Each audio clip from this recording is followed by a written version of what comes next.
नमस्ते फ्रेंड्स, आज हम एक बहुत इंटरेस्टिंग और हिस्टोरिक क्वेश्चन को एक्सप्लोर करने वाले हैं। हमारे अर्थ के कॉन्टिनेंट्स और ओशंस कैसे बने। ये कहानी है 19th सेंचुरी की, उस टाइम पे जब प्लेट टेक्टोनिक्स डिस्कवर भी नहीं हुआ था और इसी ज़माने में एक ग्रेट फिजिसिस्ट लॉर्ड केल्विन ने एक अपना मॉडल दिया। थर्मोडायनेमिक्स और फिज़िक्स के प्रिंसिपल्स को यूज़ करके उन्होंने एक्सप्लेन करने की कोशिश की कि लैंड और सीज़ कैसे बने।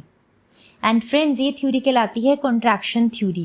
केल्विन के हिसाब से अर्थ शुरू से एक बहुत बड़ा गर्म घूमता हुआ गैस का क्लाउड थी, यानी एक नेबुला थी। ये गैस धीरे धीरे ठंडी होने लगी और आउटर लेयर ने हीट लूज़ की और एक सॉलिड क्रस्ट बन गया। बिल्कुल जैसे गर्म दूध पे परत नहीं बन जाती, झिल्ली सी बन जाती है जो स्किन बनती है ठंडे होने से। लाइक आप ऐसे सोच सकते हैं, जैसे सॉलिड क्रस्ट बना, उसके आसपास मास आया और मास से ग्रेविटी स्ट्रांग हो गई और ये ग्रेविटी अर्थ के आसपास की लाइट गैसेस जैसे हाइड्रोजन, ऑक्सीजन को ट्रैप करने लगी और इसी से बनी अर्ली एटमॉस्फेयर। अब अर्थ के अंदर का हीट लूज होता रहा। केल्विन ने कहा जब कोई चीज़ ठंडी होती है तो वो श्रिंक करती है, तो अर्थ भी धीरे धीरे श्रिंक होने लगा। देखिए, बिल्कुल फिजिक्स के ना कंसेप्ट्स यूज़ कर रहा है। जब कोई चीज़ ठंडी होती है श्रिंक होती है और गर्म होगी तो एक्सपैंड होती है। तो लेकिन श्रिंकेज स्मूथ नहीं था। जैसे एक ओल्ड एप्पल जब सूखता है तो अंदर से श्रिंक होता है और बाहर की स्किन रिंकल्ड हो जाती है। ठीक वैसे ही अर्थ का क्रस्ट जो है उसके साथ भी ऐसा ही कुछ हुआ और कुछ जगह जो थी वो ऊपर उठ गए थे और वहाँ बन गए थे कॉन्टिनेंट्स, महाद्वीप, और कुछ जगह जो नीचे धंस गए वहाँ बन गए ओशन बेसिन्स, महासागर के तल।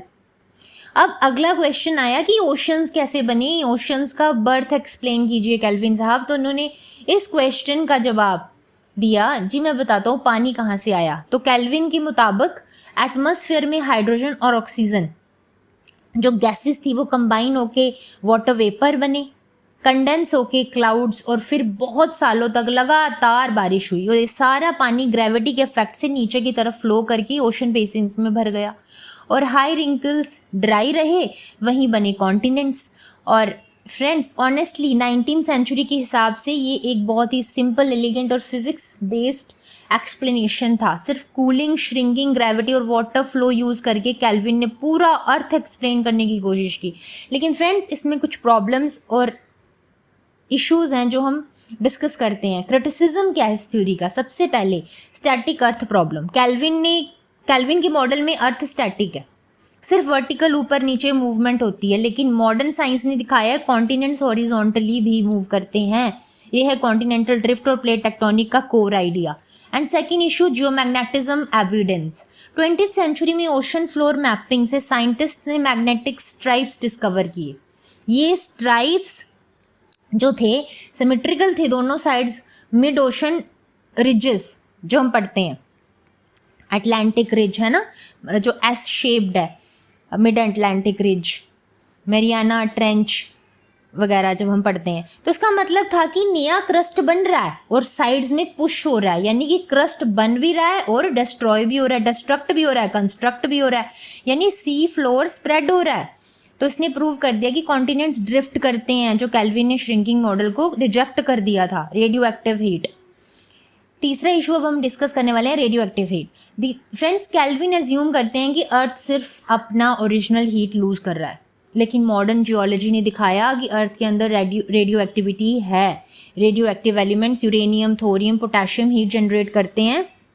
ये हीट कन्वेक्शन करंट्स क्रिएट करती है जो टेक्टोनिक प्लेट्स को मूव कराती है। केल्विन ने तो इसको बिल्कुल ही इग्नोर किया। And friends, next issue, uneven land water distribution. अगर सिर्फ यूनिफॉर्म श्रिंकिंग होता तो लैंड और सी इवनली डिस्ट्रीब्यूट होते, लेकिन असल में क्या है, ज़्यादा लैंड तो नॉर्थन हेमिस्फीयर में और ज़्यादा वाटर साउथर्न हेमिस्फीयर में है, तो केल्विन इसको एक्सप्लेन नहीं कर पाया। अगला चैलेंज, माउंटेन्स एक्सप्लेनेशन। केल्विन ने कहा माउंटेन सिर्फ रिंकल्स हैं, पर मॉडर्न जियोलॉजी बताती है माउंटेन्स मेनली प्लेट कोलिशन से बनते हैं। फोल्ड माउंटेन्स, फॉल्ट माउंटेन्स, जैसे हिमालयाज, इंडिया और यूरेशियन प्लेट का कोलिशन से बना है। ये हॉरिजॉन्टल फोर्स केल्विन के मॉडल में मिसिंग है। कंक्लूजन में मैं बात करूंगी फ्रेंड्स, कैल्विन तो एक ब्रिलियंट फिजिसिस्ट थे, उनका मॉडल अपने टाइम के लिए बहुत ही लॉजिकल और एलिगेंट था, लेकिन आज हम जानते हैं कि अर्थ एक डायनेमिक प्लैनेट है, क्रस्ट टूटकर प्लेट्स बना रहा है, ड्रिफ्ट कर रहे हैं, कोलाइड कर रहे हैं, रिसाइकिल हो रहे हैं, बन रहे हैं, टूट रहे हैं। कैल्विन गलत था, लेकिन उनकी थ्योरी ने साइंस को स्टेप दिखाया। ये हमें सिखाता है कि साइंस हमेशा इवॉल्व होती रहती है, पुराने आइडियाज़ को टेस्ट किया जाता है, नए एविडेंसेस से रिप्लेस किया जाता है। तो फ्रेंड्स, ये थी कैल्विन की कॉन्ट्रैक्शन थ्योरी की कहानी। I hope you people understood it. Thank you friends.